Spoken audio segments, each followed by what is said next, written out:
Moving on, अच्छा cricket की अब हम बात करेंगे बिकॉज कल जीत तो हम गए लेकिन we still need to talk about it because almost लग रहा था कि शायद ना जीते।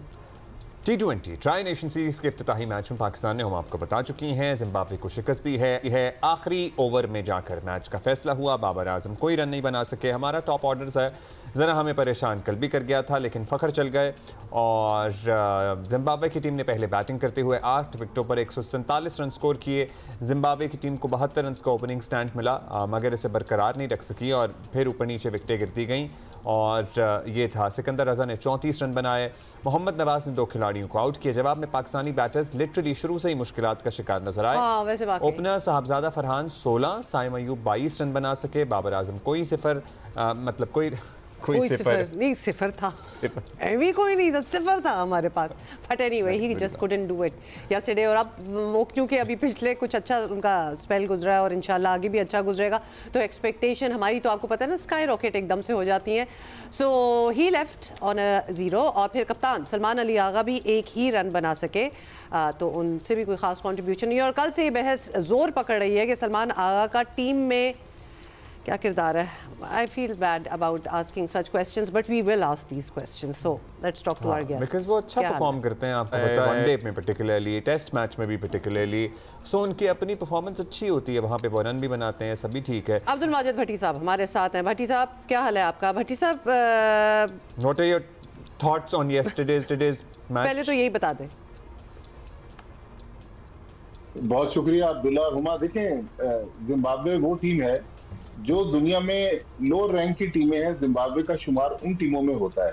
लेकिन जिम्बाब्वे के खिलाफ 4 गेंदें पहले 147 रन का टारगेट चेस करना मेरे ख्याल में कंसर्न की बात है।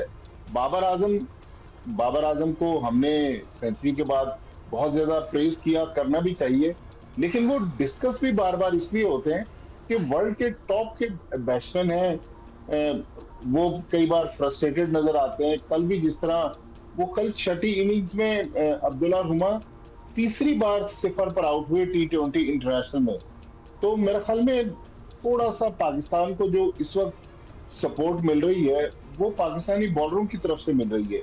कल जिस तरह जिम्बाब्वे ने चार्ज किया था, एक वक्त पे उनके 91 फॉर 1 थे, उसके बाद फिर बॉलरों ने आखिरी 5 ओवर्स में 34 रन देकर 4 आउट किए।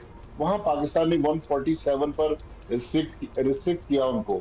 लेकिन अगर ये स्कोर 160, 170 होता तो फिर पाकिस्तान के लिए मुश्किल हो जाती। और फिर आप देखें, मैच फिनिश जो है वो भी चले, उस्मान खान बहुत अच्छा खेले, लेकिन मेरे ख्याल में जो सबसे अंडररेटेड प्लेयर है, जिनको बहुत कम हम लोग प्रेज करते हैं, वो मोहम्मद नवाज है। रिसेंट पास में आप देखें, जो शारजा का टूर्नामेंट था जिसका फाइनल हम अफगानिस्तान के खिलाफ छोटे स्कोर के बावजूद जीते, वहां भी 5 आउट किए थे मोहम्मद नवाज ने। और बहुत सारे वनडे और T20 मैचेस हैं, कल भी मोहम्मद नवाज ने 2 विकेटें ली और शायद 27 रन उन्होंने बनाए और पाकिस्तान को इस मुश्किल से निकाला। लेकिन टॉप ऑर्डर, अब चूंकि वर्ल्ड कप, हम परसों भी बात कर रहे थे, वर्ल्ड कप बिल्कुल किनारे पे आ गया है, तो मेरे ख्याल में टॉप ऑर्डर की परफॉर्मेंस और बाबर आजम का इनकंसिस्टेंट बैटिंग दिखाना, ये मेरे ख्याल में कंसर्न की बात है। मतलब ये कंसर्न्स हम कैसे एड्रेस कर सकते हैं? कंसर्न तो हम बड़े अरसे से, आपको पता है, एक्सप्रेस भी कर रहे हैं, फिर हम 2 स्टेप आगे जाते हैं बड़ी अच्छी तरह, और हम 2 स्टेप आगे जाते हैं, फिर 1 स्टेप पीछे आ जाते हैं। इससे पहले कल हमने तफसीली बात कर ली मोहम्मद रिजवान के बारे में भी। So what should we do now? मतलब लिटरली एक कंफ्यूजन सी है हमारे भी जहन में। देखें, अब अब्दुल्ला टाइम तो बहुत कम रह गया है, रह ही कोई नहीं गया, अब क्या तजर्बे करेंगे? बिल्कुल। अब अच्छा, पीछे बैट्समैन भी कोई नहीं है। एक हम अब्दुल समद को लेकर आए थे, कल पीसीबी ने बताया कि अब्दुल समद की उंगली पर गेंद लग गई और वो 4 वीक के लिए अनफिट हो गए, तो अब्दुल समद इस सीरीज से बाहर हो गए। फिर हमने हसन नवाज को बुलाया है। अब रहस्य है कि अगर पाकिस्तान कुछ करना चाहता है, तो जो हम आवाजें सुन रहे हैं, शादाब खान की आवाज आ रही है, या फिर जो पाकिस्तान शाहीन्स में जिस तरह माज सदाकत ने कल मुसलसल तीसरे मैच में, आप देखें दोहा में जो एशिया कप हो रहा है राइजिंग स्टार्स का, उसमें मुसलसल तीसरे मैच में स्कोर किया है। वो एक अच्छा पाकिस्तान का फ्यूचर प्रोस्पेक्ट है। कई लोग कहते अच्छा, हैं कि नंबर की भी youngster नहीं है। हमें समझ आती तो ना। साइम और फखर को साथ भेजो तो फरहान का नंबर आगे पीछे हो जाता है, उसको भेजो बाबर तो- और आगे चले जाते हैं। फिर अगर साहबजादा फरहान और साइम को भेजते हैं तो फिर फखर फखर बिल्कुल का नीचे आगे हो होते हैं। फिर क्या होगा ये? और अगर बीच में देखिए, कहीं मुझे रिजवान तो भी लग आगे रहा है आ गए तो फिर तो समझ ही नहीं आएगा। फिर तो पता नहीं किसकी देखिए, जगह मुझे नहीं तो लग बनेगी। रहा है अब्दुल्ला, मुझे लग रहा है कि साहबजादा फरहान की अगर यही फॉर्म कंटिन्यू रही तो मुझे लग रहा है कि वो वर्ल्ड कप की बस तो मिस कर जाएंगे। हमारे ओहो। पास ओपनिंग में तो ऑप्शन है, बाबर आजम भी ओपन करते हैं, फखर जमान भी ओपनर है, साइम अयूब भी ओपनर है।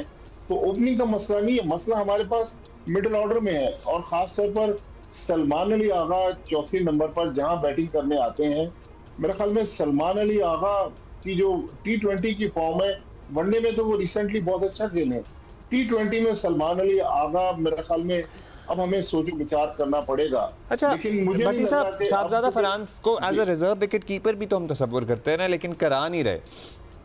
और वो नहीं कर रहा एक तो मैच जाहिर। में अभी अभी साउथ अफ्रीका के एक मैच में 10 ओवर्स उनसे विकेट कीपिंग करवाई थी, लेकिन 10 ओवर्स के बाद दोबारा उस्मान खान से विकेट कीपिंग करवा ली। तो तो मेरे आपको ख्याल में लगता है कि ये अब अगर रिजर्व विकेट कीपर वाला रोल उन्हें बचा सकता है या नहीं बचा सकता? मेरा ख्याल में रिजर्व विकेट कीपर तो वैसे भी पास में भी हमने उमर अकमल वगैरह को ट्राई करके देख लिया। रिजर्व विकेट कीपर अगर 50-60 रन बनाने के बाद एक आध क्रूशियल कैच छोड़ देता है तो फिर हमारे लिए मुश्किल हो जाती है। कल आप देखें ना, कल पाकिस्तान की खुशकिस्मती थी कि मोहम्मद नवाज का आखिर में बाउंड्री लाइन पर कैच ड्रॉप हो गया, तो पाकिस्तान के लिए मुश्किल है। और लेकिन हमारे खतरे की पावर घंटी प्ले वाला भी देते- तो कंसर्न शुरू से ही है ना। हमें उम्मीद होती है कि साहबजादा फरहान पावर प्ले अच्छा निकालते हैं। जाहिर है अभी नहीं चल नहीं, ये रहे, बहुत ज्यादा उम्मीदें नहीं होगी, मतलब रिजर्व अभी- विकेट कीपिंग में भी अभी डू ये वी नहीं नीड इट और निकाल रहे, नॉट, लेकिन वरना हम वो जगह क्यों ले रहे हैं? अदरवाइज हमारा शुरू से यही कंसर्न था ना, जब हमारे टॉप के बल्लेबाज पावर प्ले में उस तरह से चीज़ों को यूटिलाइज नहीं कर पाते थे कि हमारा पावर प्ले ज़ाया हो रहा है। लेकिन अब्दुल्ला, कल भी आप देखें ना, पावर प्ले में हमने 54 रन पर 4 विकेट खो दिए। तो पावर प्ले में अगर जितना जिम्बाब्वे खेली, देखिए जिम्बाब्वे की ये टीम, इसमें बहुत सारे उनके यंगस्टर्स हैं, तो ये वो जिम्बाब्वे की टीम नहीं है जिसको हम पास में देखते रहे। सिकंदर रजा या एक ब्रेंडन टेलर है, एक आध और है, लेकिन मोस्टली उनके नए प्लेयर हैं। लेकिन पाकिस्तान के टॉप ऑर्डर बैटिंग की जो परफॉर्मेंस है, खासतौर पर कहते हैं कि दुनिया की वो टीम आगे चलती है जिसके टॉप 4 परफॉर्म करें। आप देखें पाकिस्तान के टॉप 4 या तो सिंगल हैंडेडली मैच को निकाल देते हैं या स्ट्रगल करते रहते हैं। तो मेरे ख्याल में और जब वो बैटिंग स्ट्रगल में करते हैं तो फिर बाबर पूरी टीम स्ट्रगल करती है आगे। जी, बाबर टीम आजम पर क्या struggle कह रहे हैं करती आप भट्टी साहब? मैं कहता हूं कि बाबर आजम को जिम्मेदारी लेना पड़ेगी। बाबर आजम को थोड़ा सा मेरे ख्याल में पीसीबी को या कोचेस को बिठा के समझाना पड़ेगा कि अब वो नॉर्मल रहे। कल भी उन्होंने पिछले मैच में जो वनडे मैच हुआ था आखिरी, उसमें जिस तरह आउट होने के बाद फ्रस्ट्रेशन में बल्ला मार दिया था विकेट पे, तो उन पे जी, फिर ICC उनको ने डीमेरिट पॉइंट्स भी हो गए। 10% फाइन हुआ। जी हाँ, डीमेरिट पॉइंट भी मिला और 10% मैच फीस का फाइन भी हुआ। तो मेरे ख्याल में बाबर आजम से चूंकि तवक्कुआत ज्यादा है, इसलिए वो थोड़ा सा फ्रस्ट्रेशन में नजर आ रहे हैं। लिहाजा next बाबर आजम match को में- नॉर्मल करना पड़ेगा। भट्टी Next साहब, match नेक्स्ट में- मैच में क्या, किसको बिठा रहे हैं, किसको खिला रहे हैं? What are you seeing? देखिए, नेक्स्ट मैच तो अब पाकिस्तान का है सैटरडे को, तो मेरे ख्याल में बैटिंग में तो अगर किसी एक बॉलर को कम कर लें तो हसन नवाज को एक बार ट्राई करके देख लें। बॉलिंग में तो हमारे पास बहुत सारे ऑप्शन हैं, वसीम जूनियर भी पीछे बैठे हुए हैं, उस्मान तारिक जो स्पिनर हैं वो भी बैठे हुए हैं, तो हमारे पास ऑप्शन तो मौजूद है। लेकिन पाकिस्तान को अब सैटरडे संडे को 2 दिन में 2 मैच खेलने हैं, तो मेरे ख्याल में फाइनल में जाने के लिए ये दोनों मैच इंपॉर्टेंट होंगे। तो पाकिस्तान को ये मैच जीतने तो चाहिए, लेकिन इस तरह लोगों को बिल्कुल कुर्सी से गिरते गिरते लोग बचते हैं कि भाई जिम्बाब्वे के खिलाफ पाकिस्तान की टीम स्ट्रगल कर रही है और 4 गेंदें पहले मैच जीत रही है। तो मेरे ख्याल में और थोड़ा आसानी के साथ मैचों को निकालना पड़ेगा। इस तरह की परफॉर्मेंस जो है वो काफी तशवीश की बात है। अच्छा, राइजिंग स्टार्स हमारे जो हैं सेमीफाइनल में जा चुके हैं, so we are really looking forward to that. Bhatti साहब इज वेल, माशाल्लाह, देखें बहुत एक ब्लेसिंग है पाकिस्तान की कि पाकिस्तान का जो यंग टैलेंट है वो परफॉर्म कर रहा है। और जिस तरह मैंने कहा मास सदाकत अभी हांगकांग सिक्सेस में भी परफॉर्म कर रहे थे। पीएसएल में हमने देखा पेशावर जल्मी के लिए उन्होंने 2-3 बड़ी जबरदस्त इनिंग्स खेली थी। फिर तीनों मैचेस में मास सदाकत ने यहाँ भी परफॉर्मेंस दी और भी हमारे यंगस्टर्स परफॉर्म कर रहे हैं। तो अल्लाह करे, देखिए अगर हम पास्ट में चले जाएं, मुझे याद है 88 में अंडर 19 वर्ल्ड कप हुआ था ऑस्ट्रेलिया में। बाद में उसके 15 में से शायद 11 या 12 प्लेयर्स ने पाकिस्तान के लिए टेस्ट और वनडे खेले थे।